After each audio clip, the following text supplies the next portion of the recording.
just think it's funny when I hear city cats talk about country folks, especially us country folks who know how to hustle and who know how to grind.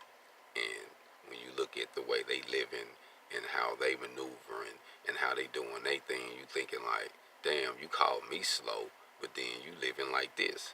You ain't really getting no bag.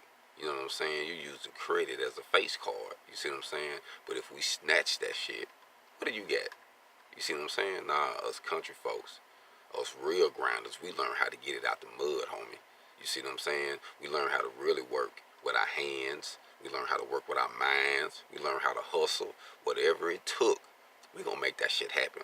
We gonna feed the seed. We gonna take care of the family. You see what I'm saying? We ain't gonna ask no another man for shit. The only thing we gonna ask our brother for is, hey man, you wanna come get this bag with us and help us do this work, knock this out fast so we can split this down the middle? That's what we gonna do. Country niggas. Country shit.